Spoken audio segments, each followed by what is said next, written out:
Most business owners think that they are the most important person in the business. I kind of disagree. That's nice. I do not agree with that. What do you think about that? Well, it's interesting. I suppose you got to unpack what the most important means. Okay. So in my business, I am the most responsible. Well, I have to be. tweaked it, yeah. Okay, so I'm the most responsible. Like I say I have to be, but that's my role. Because when it was just me in my business and I was just by myself, I just had to look after myself. Yeah. As soon as I started employing people, my responsibility went up. Okay, so my responsibility increased because as soon as you join my team and you have a family, well, now the success of my business is not only about me, it's now about you. It's about the other people we employ, and so goes on. So Yeah. So I think there's the responsibility of being a business owner. But the most important person in the business, I don't think I'm the most important person in the business. What I am is I'm the most important person when I'm doing what I'm doing.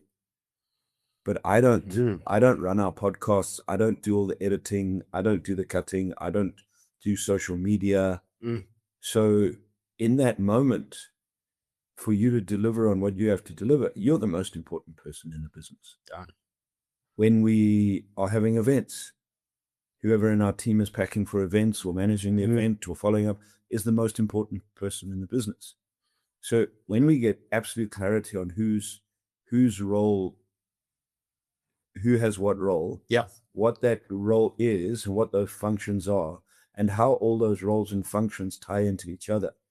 Well, when each person is doing what they should be doing, they are the most important person in the business. That's how I look at it. Because the reality is, yes, most things in our business I can do. It's funny that you went that direction. Because how important do you think it is for a business owner to be able to do the things in the business, like the different things, to be able to sell, to be able to run marketing, to be able to handle operations, finance? How important is that? Well, I think at some stage, Sully, as you scale your business, there's things in your business you won't know how to do. Okay. Let's take it. By the nature of COVID, I was forced into having to learn how to build websites. Yeah. Okay, because we had to double down all, and that's what I did. Yeah. Okay, but let's say that didn't happen. I wouldn't have learned how to build a website. I had no desire to build a website, no need to build a website, no interest to build a website. Yeah. But what I do know in my business is the importance of why I need a website and what it's for, where it's at. Yes. So I need to understand about it, what it's for. I need to have some general understanding of timelines and all that sort of stuff. Yeah. So that when I bring somebody on to build a website, we are clear on all the deliverables. Yes. But I don't know. I don't know. I mean, we have a wonderful person in our team who handles all our coding because we're doing some really exciting stuff in our business at the moment. Yes. I don't know how to code, but I wrote all the content. Yes. So for what we're doing, I wrote all the content, and she will do all the coding. Yeah. But I'm not going to run off and learn coding. So, do you have to know how to do everything in your business? No. You have to know what works where and why it works and how it works if you're gonna lead the business. Yes, but you have to do everything. No. Do I think there's some fundamental skills that you need to have? Yes. You have to know how to sell. As a business owner, building a business, starting from self-employed, building a team, you have to know how to sell. Yeah. Okay. If you don't know how to sell and you've never been sold and you've never been out selling, well, when that income dries up, you're going to be fighting a losing battle because you have no context to what needs to be done. I mean, there's only so much money you can borrow as well. Correct. Yeah. 2, you've got to understand finances. So you have to. No, you don't have to be an accountant. No, you don't have to be a CA. But as a business owner, in fact, this is not even a debate. You have to understand how to read a financial statement. Okay, tell me about a financial statement. Well, you have to understand where your money comes from. Yeah. And you have to understand where your money goes to. Okay. So you have to understand income. What generates income? How much income does it generate? What's the cost of sales to generate that income? Then you have to understand your expenses. What are your expenses and overheads? Where do they come from? Why do you need them? What are you doing with them? And at the end of the day, you've got to understand that generates your gross profit. Okay, your gross profit, your net profit. Yes. So then you've got to understand cash flow. What's the amount of time it takes you to bring in money? What money do you need in order to cash flow your business while you're waiting for money to come in? You know, I was speaking to a client of mine this morning who was telling me one of the businesses that he's involved, every quarter they invoice. Okay, so every quarter they invoice, and let's say they invoice 200,000 Rand. Okay, that 200,000 Rand is invoiced to client, the person they invoice, or people they invoice pays them for that. Then their sales cycle and production cycle is another 4 months. Okay. So now they have to carry the production, the sales, and everything. So you've got to be very clear on what it's going to cost you for the next 4 months. Otherwise, what people do is they earn the money, and you know, wonderful saying in South Africa is they run off and they eat it. What do we mean by eat it? They buy a new car, they buy this, they buy that, and then they say, "Oh, cock, I don't have the cash flow to run my business. Woe be me." Yes, no, deliver on what I'm supposed to. So you've got to understand finances. You have to understand, do you have a cash flow forecast for your business? Do you know when money's coming in? Do you know when money's going? I've been in sales for 33 years. I got into sales by accident, but within 3 months of being in sales, I realized that sales was the single most important skill that I was going to master. I've mastered the game of sales. If you would like to learn some of the core skills that I have been able to master, that I've learned, that not only I've learned from my trial and error, but I've learned from some of my key mentors over the years, like Blair Singer, Robert Kiyosaki, and some of the Rich Dad advisors, then I encourage you to grab a copy of A Salesman's Journey, which unpacks some of the core skills that I have been able to learn and master over my 33 years in sales. You can learn and master them too, and really explode your income by exploding your ability to sell. Grab a copy today. Go to www.uncoveringgreatness.com. Let's get back to the episode. Do you know how much money you have to make over what period of time? Yeah. So that's a core fundamental skill. If you're in operations, if you have a manufacturing business, for example, as the business owner, you've got to understand the manufacturing process. Do you need to be able to do everything in the manufacturing process? No, but you've got to understand the manufacturing process. Yeah. You have to understand and be able to articulate your business process. How does your business operate? What are the core functions of your business? What are the core fundamentals of your business? So you've got to be able to understand that. Yeah. So there are some core things in a business that you've got to know. You have to know how they work, and you have to be able to drive them. You have to understand strategy. Yes. You have to understand creating a vision. Yes. You've got to understand people. When you bring people into HR, you've got to understand what it takes to manage people, lead people, grow people. So, yeah, do you have to know everything? No. So go back to your first question. Is the business owner the most important person in the business? No. Yeah. Because as you build, a business requires a team. It's like saying, is the captain of the rugby team the most important person? No. They have a responsibility like everyone else. Yes. Do they have a higher level of responsibility? Yes. For sure. Do they generally earn more money? Hopefully, because they have more responsibility. But many times, business owners have a lot more responsibility and earn less than everyone else because they're not generating any income to pay themselves. But I mean, sometimes like that captain example is so great because I think sometimes also the captain is not the most talented person. They're the one who can handle the most responsibility. Yeah, generally. Yeah. Today, I don't know. You look at, well, yeah, I mean, leadership is an interesting thing. And I think many times in schools and that, they get captains totally wrong. Yeah. I've looked at, sometimes the kid with parents with the most money, the biggest mouth and the most money becomes captain. You see, actually, this is something you see triggering me back to my past. What do you, the captain? Your mom had the biggest mouth and the most money. No. She had the biggest mouth, but the most money. But actually, twice I was I was made vice captain twice. Yeah. Over somebody who should have not been captain because their parents were who their parents were. And I was like, we all understood it. We all got it. You roll with it. But at the same time, you kind of go, yeah, this is messed up. And you kind of, sometimes you carry that into your life, right? Because you leave school eventually. Yeah. Well, does that end up happening in businesses? Yeah. Yeah. So people get favored over other people. People get promoted that can't do the job.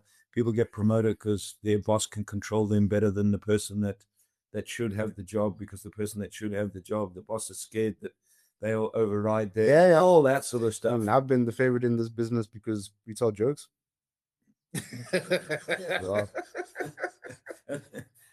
That always used to make me laugh. Was it?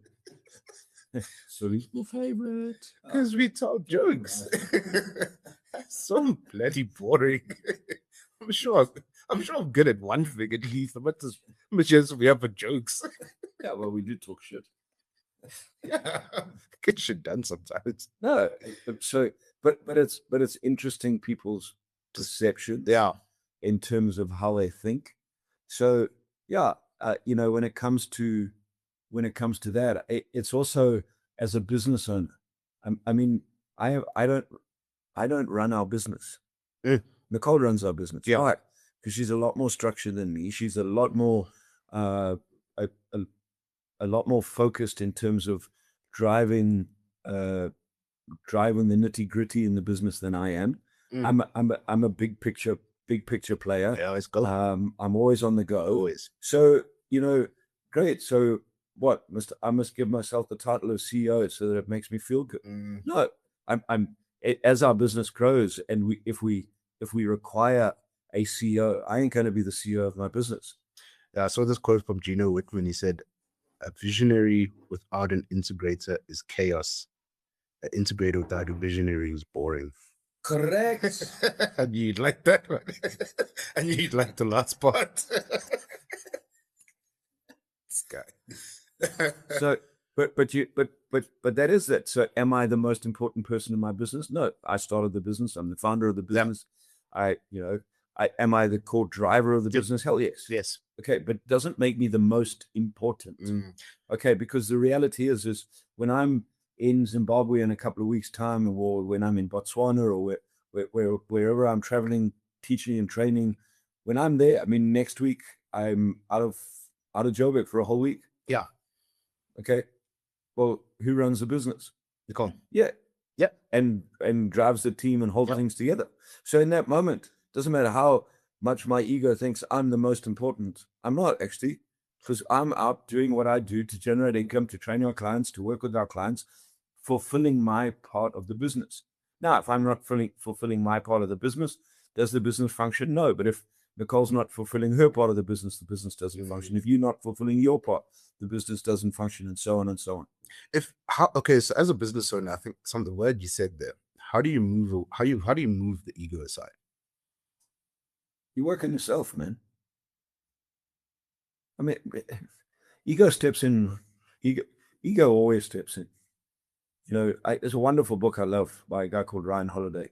Ego is the enemy. It's an amazing book. Banger. But ego is also an ally. Okay, tell me more. Well, all of us need some form of ego to drive us. I want to feel good, look good. I want to be successful. There's ego and all that sort of stuff. If you don't have that, you're not going to be a performer. Of course you want it. I want my team to be proud of me. I want to add value to my team.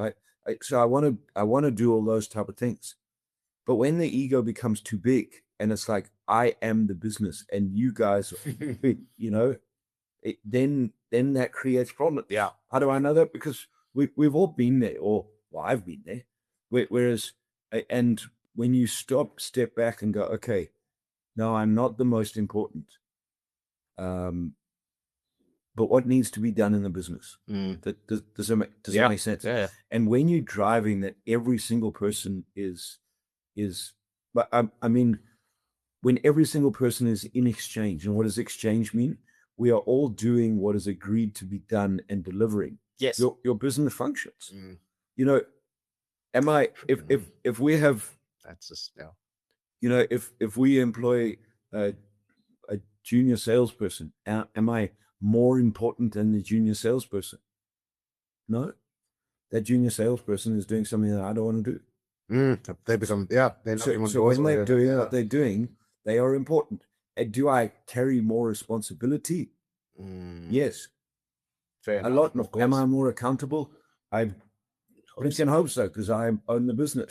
Yeah. Does that make sense? So, but am I more important? Well, I don't know. No, I'm not. Because as you build a team and you realize you all have a role. I mean, the guy that runs on with the kicking mount in a rugby game, Pretty damn important. or the dude that, in today's big matches, that drives the car, the remote control car. Well, that dude decides, stuff you, I'm not sending. Stuff you. You think you're so important, kicker? Stuff you. I'm not sending out my remote controlled car. And let's see how you kick now, asshole. Are you gonna kick? What's your plan? Does that make sense? That creates chaos. Yeah. So in that moment, in that role, it's like, often it just triggers a thought in my mind. I meet people and I say, what do you do? Do you know how often people just say, oh, I'm just a salesperson, or, oh, I'm just a receptionist, oh, and my response, and you've been with me, my response always, how do you mean you're just the receptionist? You're not just the receptionist. You serve and form and are part of a valuable piece of what happens in this business. And if you weren't here today, somebody else can't do what they should be doing, because you're not just, and none of us are just. Yeah. And we've created this hierarchical structure where you have to be you need the title. The higher you get, and the more titled you have, the more important you are. Yep. No, it's not important. You're not important. Yes, you have more responsibility. Yes, hopefully you deliver more as well. Yes, hopefully because of that responsibility, you'll probably be earning more than anyone else. Doesn't make you friggin' important. You just have it. I think like we've gotten, especially with that, we've gotten into a space where it's title over deliverance, right? Title. So I've got the title, so I can do what I want in a sense, but you actually don't deliver. Well, where does that come from? I'm going to tell you where it comes from. Tell me. It comes from school. Damn it. School is a factory for employees. And that's what it's always been. Always. And when I was coming back from my run this morning, and I was driving past this primary school down the road from me. Mm-hmm. And I observed something. What I observed was there was the zebra crossing, and there's the kids that stand with the booms, and then they stop the traffic and they move the booms, and these two kids had their roles, they shuffled, and they were doing their stuff. And overseeing them were two teachers, making sure that they did everything properly. And then overseeing the teachers, there would be a senior teacher. If you go and reporting at some stage during that was how I was looking at it. Okay, so there's these two teachers, and when they finished here, they will go in and they will have to report to a head of department. Yes. And that head of department reports into the principal, and everyone, and they were making sure that everyone was rocking up to school at the right time, at the same time. And then at 8 o'clock, when the bell goes, the gates would be locked. Everyone was in school. Everyone sounds like work. It does. There we go. And I was thinking, it really does. Get your yeah. If at the end of the term, you're going to get a report card, just like KPIs. Yes. And then you're going to get told performance indicators, why you did badly, why you did well. And then somebody that generally, I don't know if it was like me, somebody that generally you don't even like or respect is going to tell you why you're a friggin' failure. Yeah. Crazy. Sounds like work. Yes. Yeah. No wonder. That's why we struggle to build teams at work, because people go through this structure where you're actually, school doesn't teach you to play on a team. No. And do you have to follow instructions in life? Sure you do. Do you have to submit in life? Sure you do. Yeah, you can't just carry your own. But you also have to learn how to play on a team. And that's where it's interesting you've gone down this route of importance, because when you're at school, think about senior school. Yeah. You start at senior school, you start in Form 1. In my case, it was Form 1. In your case, it was grade 8. Nothing. You shark shit. Nothing. Okay, you absolute shark shit. Zero. And you learn, hopefully you learn to serve. In today's age, you don't learn to serve. You told, because now everyone's fighting the system. So I'm not saying discipline is a good thing. And respect for people that have achieved more than you is a good thing. Yeah, there's a difference between discipline and abuse, guys. Let's also be Okay. So talking about here. So discipline's a good thing. Respect, learning respect for people that have achieved more than you is very important. Yes. And all that sort of stuff. I get it. But think about it at school. It's exactly, you start in a business. Let's say you start in a sales team, you're a junior sales team. And what's your goal in life might be to rise up to head boy. Sales. Yeah. And that's head boy. Yeah. Yeah. Looks like school and that's it. School. Disguise. Work is just disguised as school. That's not actually. What is it? It's a factory for employees. Yeah, fair enough. It's a conditioning environment that people go to school. So when you come out, you can get a job and you can operate in the work environment. The problem is that we're trying to build these cohesive teams of people working together, respecting each other, being able to deliver. And at school, you don't. So where they come from, you play by yourself. Yeah. But you survive by yourself. You pass by yourself. You do exams by yourself. Survival of the fittest, and you just carry that into your work life. Right?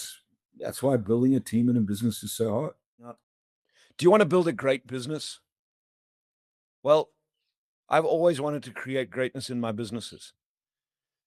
But like anything, business has been up and down. And I have found myself very often over the years feeling stuck. In what one of my mentors terms being stuck in peanut butter. At times, my business was really good, but I wanted to take it to a different level. At times, my business sucked, and I needed to take it to a different level. And what I felt like I was paddling through peanut butter. Well, if at any time you feel stuck in your business, you feel that you want to take it to a whole new level, I unpack exactly how to do that in Get Moving to Greatness. Get Moving to Greatness is a methodology that will help you take your business to a very different level and get it unstuck. The methodology that I use and have used with all my key clients. So if you want to get unstuck, if you want to take your business from wherever it is to a new level, from good to great, then grab a copy. Go to uncoveringgreatness.com. Let's get back to the episode. Because you've got to do so much work around reconditioning where people come from. Soft skills. Hard skills. No, I'm saying what we know them as. I get that. We know them as the hard skills, but most people view them as soft skills. Think, can you develop soft skills? They're not soft skills. Those are the hard freaking things to change. So, yeah. So, deal is, if you're the head boy at school, are you the most important person in the school? No. Do you have the highest level of responsibility? Yes. But guess what? That Form 1 or grade 8, because you are the head boy and you are the captain of the rugby team, and that grade 8 has to polish your shoes. Okay. That grade 8, when that grade 8 was polishing your shoes and has respect for you and understands the importance of his job or his job to get your rugby boots polished so that when you represent the school on Saturday, you are representing at a higher level.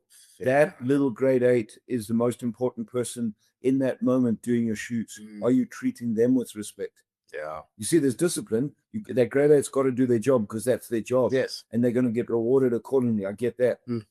But are you creating that? And if you take that context, take that back into your business, do you appreciate as a business owner what everyone is doing? That's such a good question, though, right? And I feel like that kind of really go back to what you had said in the beginning around when you're doing what you're doing, you're the most important person, right? Yeah. So you in that moment. So for example, right after we are done with this, I am the most important person in terms of editing and getting this episode out. Yeah, well, but if you don't edit it and get it out, we're not going to. Next week, there's no podcast out on our feed. Yes. Okay, great. So you have to take the responsibility. Yes. And understand your importance. Okay, I also have to acknowledge your importance. Yes. Does that make sense? Yeah. Because when you are doing the editing, I'm not important anymore because I'm not doing the editing. So if I can acknowledge your importance, thank you for your importance. It doesn't mean that I'm going to let you do whatever you want to do. Yes, of course. Eventually, you are aware of it because you're seeing the content going out, you're seeing what's happening. So like as an example, we'll use I think it was 3 or 4 weeks ago. when I changed the thumbnails, and you sent me a picture of the thumbnail, and you said, "This is a boss thumbnail." You sent something like that. You said, "This is a killer thumbnail." Yeah. And I was like, "Oh, damn!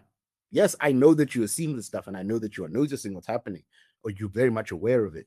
But just that acknowledgement went over and above what I was even thinking about when I did the thumbnail. I was like, "This is a good thumbnail." But you were like, "Man, this is a really good thumbnail." And I was like, "Great." Because in that moment, it was important for me to deliver a good thumbnail to help grow the page. Yeah. And for me to learn and upskill myself in terms of how does YouTube actually work. So in that moment, doing what you're doing, you're the most important person. In that moment, when the receptionist is greeting people at the door, they're the most important person. So how do you get your team? Because now you said what you said was so spot on. People come in with conditioning, so you have to do reconditioning as the business owner. Yeah. How do you one, start the process of the reconditioning, and two, get your team to understand their level of importance when they're doing what they're doing? So you create the right context. Okay. You build context. You ensure that you're very clear on your culture, very clear on your values, very clear on your behaviors, very clear on how you expect people to operate. Yeah. And the more clarity you have on context, the more you will you'll safeguard your content. The more you will allow people to deliver on what they need to deliver on, because you understand the behaviors that are required. Yeah. And then for people that don't fit in, you move them on. You move them on based on behavior. Yeah. Because they don't fit in. Not generally they're not bad people. Yeah. They're own people. So as a business owner, as a manager, as a leader, are you clear on the context that you want in your business? And when you bring people in, are you clear on the understanding that they understand and you understand how people are expected to behave? Then you get them to do their job. I mean, in our business, one of our rules with Code of Honor is we honor all agreements. Yeah, well. Okay, great. So your agreement is to have the podcast up and running every week. Every week. So edit it. I don't have to phone you and say, "Suli, have you edited today?" No. Does that make sense? Yeah. But when you first started with me, yeah. But I had to. So I said, "Oh no." But as you've grown in the business, you've taken more and more responsibility. You've determined that your role has become more and more important in our business. Yes. So you have grown. Yes. So, but you operate to the agreed behaviors. The agreed behaviors are, I honor agreements, so you deliver on the agreement. Yeah. So those are the behaviors. So when you enforce the behaviors, first step is as the leader, as the manager, as the owner, as the business owner, you have to enforce those behaviors on yourself first. You have to deliver on your behaviors. I mean, in our business, one of our code of honor, one of our rules in our code of honor is encourage people to be more than they think they can be themselves. Yeah. You know, big one. And that's a very clear rule. Now, we sat in a meeting last week and we were doing our quarterly review, and one of our sales team, we were talking through numbers, and I was encouraging them and pushing them to have higher numbers, because I know what they can do. I can see way more in them than they see in themselves. Yeah, and it wasn't a force. It wasn't used with what you like, no, you have to do. No. It was like, do you not think? There was actually a lot more questions. I was asking a lot of questions, getting them to buy in, because I know what they can deliver. Yeah, I have no doubt I know what they can deliver. Getting them to buy in was actually is probably the most important piece, because now it's and you can unpack this more, but it sort of gives them more of a sense of ownership of the thing. But when people buy in, Sully, they own it. Yeah. So you've got the word. The word is ownership. Yeah. You know, it is. I mean, you know, when it's your idea and someone else agrees it's a great idea, go and do it. Yeah, yeah. Well, now you have a choice. Oh shit, it's my idea, so I better do it. Because when you come back to me next week and I say, "Did you do it?" and you go, Sully, it's your idea. Why aren't you doing it? Why don't you do it? But if it's my idea, you'll push back. Oh, I didn't think it'll work, or I'm not interested, or it brings up all those other little voices. Yeah. Okay. So that our code is, we will always encourage people to be bigger than they think they can be themselves, and encourage them to play a much bigger game. Okay. Now, as the business owner, Do I push myself to play a bigger game? Yes. 100%. Yes. I do things that challenge me, both in and out of the business, because I want to play a bigger game. Because if I play a bigger game, it allows my team to play a bigger game. You know, if I don't play a bigger game, I put a lid on the business. True. Okay, so now we have that strategy session, and I invoke the code of honor. Not, hey, there's a code of honor, you have to be bigger, but just by naturally doing what we do, I got that particular salesperson to play a bigger game and agree to a higher level. Okay, great. Well, now over the weekend, on Saturday, I'm sitting having coffee with a friend of ours, with my wife, Nicole. And Nicole asks the friend of ours, are you riding tomorrow morning on a bicycle? She's a member of a cycling club, and we know that on a regular basis she rides, and they go on long rides. Now, I am I cycle, but I'm not a member of a cycling club, and because I do things like half Ironmans, a lot of my training is on my own. Okay, and the truth is that I've been wanting to go ride in a group for a while, but my little voice is, I don't know if I'll keep up. I'm not sure the group. I haven't ridden in a group in a long time. I had some fears about riding in a group. You know, riding human, something that I didn't do. Okay, so Nicole now says to the friend of ours, "Are you riding tomorrow?" She says, "Yeah." She said, "How long are you riding?" She said, "We on tomorrow we're going on a 100K ride." And I had said to Nicole on Friday, you know, it's Ironman coming up this next weekend, and I need to do a long ride out on the road. So most of my training is done on an indoor trainer. I use a Garmin trainer. Way too much information, but anyway, it's fine. I train indoor, and I spend long hours on an indoor trainer. Okay. But I've been wanting to get out on the road, and I need to get out on the road before next weekend. So I said to Nicole on Thursday or Friday, on Sunday, I'm going to go on a long ride. So Nicole's now sitting, and she says to the friend of ours, she says, you know, you're going on a ride tomorrow? She says, yes, we're going on a 100K ride. And Nicole says, why don't you go with? I'm like, heat and pressure. Now there's a little bit of heat and pressure, because it was way more comfortable for me to just get up when I felt like getting up, going on a ride, getting it done, coming home, doing all. Now there's heat and pressure. I'm going to ride with people I don't know. It's something new. Riding in a group, all that sort of stuff. It was so much easier for me to just say, you know what, let me do Ironman, and when I come back, then I'll join you guys. Great. But Nicole pushed me a little bit more. And in my little voice was like, dude, this is your code of honor. This is your code of honor is encourage people and push people to be bigger than to do things that you know that they can do to be bigger. And that was the deal. And it was like, well, if are you going to live this? Yes, I am, because it's my code. Does that make sense? You said you wanted to do this. So you said that you wanted to do it right. In the business or out of the business, you see how it connects. And so the same thing was being done to me by Nicole. Nicole's our team member. Nicole's my wife. She lives our code of honor. Was exactly the same thing that I was doing for the sales rep. Okay. No, that particular sales rep happens to be my daughter, Michaela, and Michaela happened to be sitting at coffee as well. But you get how all these things tie in. So as the business owner, let's say Michaela wasn't my daughter, it was irrelevant. If Michaela was sitting there, or on Monday morning when we came back and spoke about it, as the business owner, am I living the things? And that's how you create the environment and the culture and the context for the behaviors that you want in your business. I feel like that's beyond the whole, the rah-rah of setting an example as a leader.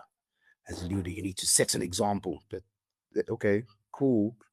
But there's a big difference between setting an example and actually just doing it. Stop setting an example. An example. Friggin' heck. I spent my life at school listening to teachers giving me a friggin' example, and I knew half the time I couldn't do the shit that they were exempling. I hope all your teachers are no longer with us. I'm sure you will say. But that's one of the problems. Is lots of people are giving examples that they don't do. Yeah. Live it. And I mean, it's the same as like that. As the business owner, live it. Yes, give this, but live. I don't know if you saw that. Be the example. Give the example. I don't know if you saw that video of the girl who was talking about, if I'm going to go to a personal trainer, I would be able to see you. I must be able to look at you and go, okay, cool. I want to have arms like that. Yes. I want to. That's it. That's beyond being the example. Yes. You know what I mean? Yeah. Yeah. They don't have to live in the gym every day, but you need to look a certain way. Well, if you're going to be a personal trainer, at least show that you're living what you're teaching people. Yes. You know, I mean, honestly, yes, you might have lots of information. Awesome. And you might be able to help people, but first impressions sell. Yeah. First impressions sell. I mean, if you're 30 kgs overweight and you're waddling out to come and teach people how to be fit, goodness me, surely you need some congruency in what you live. Yeah. You know, if you're going to be a sales trainer, be able to close deals. And I think, if you're going to do AI and teach friggin' AI seminars, make sure you understand friggin' AI. And I think what you just said, there's something a lot of people misunderstand on some of our social media channels. For those of you, Uncovering Greatness is on everywhere, actually. People think that you're just the guy who has this information and goes and teaches, or you do your seminars and that's it. You spew off a book and that's it. You've never done it. And that's the thing that always boggles me, because this business wouldn't be here today if you did not know how to actually sell. I only teach. Yeah. I teach from what I do. Yeah.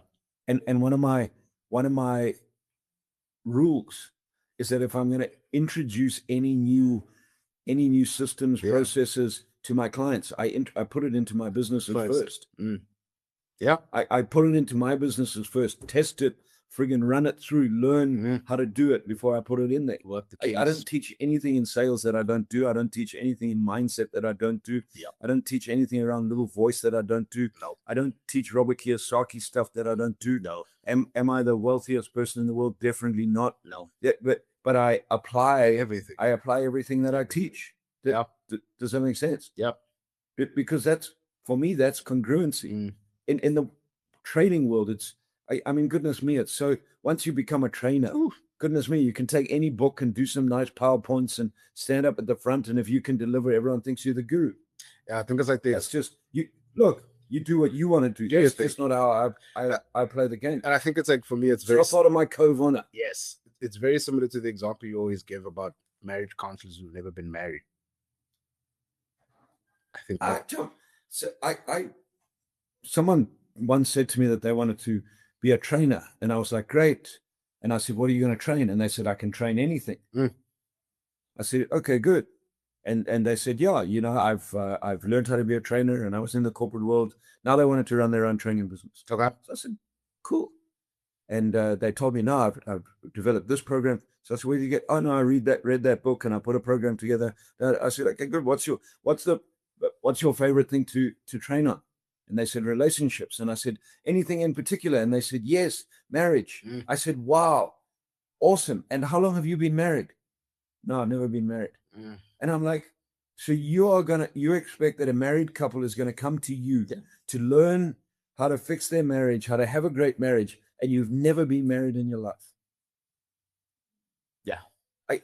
That just boggles my mind. Same. No, if you're going to teach marriage, look, maybe you came from a failed marriage, no problem, but you can teach from the perspective of, look, this is where we stuffed up. This is why it doesn't work. This is what you need to do. It's like if you're going to be a business coach and you failed in 2 or 3 businesses, teach from the perspective of the failed businesses. This is the mistakes I made, and this is how I'm fixing those mistakes, and this is where I'm taking my next business, because does that make sense? Yeah, I have it. I mean, I mentioned the AI because I'm watching how many the gurus, trainers and gurus suddenly went from gurus. I don't know, being a mindset guru to being a marketing guru to now they're an AI guru, and now you have to learn AI, and AI is the next thing. I'm like, buddy, you know, some trainers that I'm seeing have been on AI for friggin' ages and been teaching it for a long time. Suddenly it's now becoming big. Now it's the next big thing. to teach from. Yeah. Do you? You know, my thing is I would never go to a barber who doesn't have hair done up. His hair's cut, looks good. So like you would never come to me if I was a barber. No, you bald, I would. Oh, good. As long as it's polished. Has to look presentable, yeah. But if it doesn't look good, I'm not gonna. Why would I do that? Yeah, but I mean, if you want to go to a barber, you want to go to. You don't need to go to the dude that I don't know is on the cover of men's magazines. No, but you want to go. You want to walk in there and at least see someone that is well groomed and yeah, and I would just and looks after themselves. Yeah, yeah, for sure. Yeah, live what you do. Yes. I don't want to, and I think it's something you've always told me. Don't become a social media or marketing guy who just has a bunch of information. Actually apply what you have, and then go from there. And that's been a game changer for me because there's people who have way more information around Facebook than I do. But those same people have not implemented half of that stuff. If you teach from the mistakes you made and the success you've had, and that's the best place. That's how we do it. Yeah. So, go back to that. That's part of that. How did we get onto this? Because that's our code of honor. Yeah, that's how we operate. So as trainers come into our business, as we develop trainers, guess what? They learn that's the code of honor. No, you're not going to train something that you don't do. No, but that's what I want to train. Good, you're not going to train it in my business. Yeah, go train someone else. But you're not. Yeah. Does that limit us to a degree? Yes, it does. But does it make us real? 100%. Because any trainer we have is they will train what they do. You want to teach the cash flow game? Well, then start putting in the cash flow game in your life. Does it mean you have to be retired in 7 Porsches? No, you have to be applying the cash flow principles. You have to be getting out of bad debt, getting into creating the right debt, leveraging. I mean, I think that my thing is life isn't that easy, right? In the sense of cool, because now I know how to teach cash flow. I'm supposed to have 17 Ferraris and live in this house. That's not how life actually works. If I'm actually applying this, a lot of that is fronting bullshit anyway. Man. Yeah, it is. I mean, it is. It's lots of fake it till you make it crap. Nonsense. People look at me, look what I have, and then you look behind and you go, it's all smoke and mirrors, man. Yeah. It's all a facade. And I think at least my take is it's slowly going to come to an end. And I don't think people are actually it's not going to come to an end slowly. It's going to come to an end very quickly. Do you think so? So I think for me, I think there is becoming different camps. There's the real camp, people that are tired of the fake bullshit. Yeah. And there's the fake camp. Yeah, I think the fake camp is not going to last. I'm just being honest. I think that just based. I just think it's an easy place for people to go, chum. It's easy to be fake. Oh no, it is. Follow. The I don't know. Yeah. My cell phone at dinner, taking photos and pretending to be someone that I'm not. Yeah, it's easy to follow the crowd. Everybody can see that I'm successful-ish. Yeah, but being real's hard. Bro. No, it is. It's a friggin' hard journey. But I think that, and I mean, we were speaking about it last week with the AI versus human connection thing. I think that that's what's actually going to drive the real camp more, is that the human connection. It's exactly the same for me, at least. It's like exactly the same as when we went through COVID. More and more people wanted to be out, not because they wanted to go against the rules, but because they just wanted human connection. 100%. And that's the most important thing to me, is like, that's what's going to start to change. And we're going to I feel humans will get closer to each other than they've ever been before. My take. A portion of humans. Yeah. And then there will be the other side that people will become further and further and further apart. Yeah, I mean, connected to technology, living there. As an example, like I mean, someone said to me the other day, can you imagine when you can have a wife or a girlfriend that's a robot and they'll listen to everything you say? I'm like, goodness me, I would hate that. How awful will that be? That is so boring.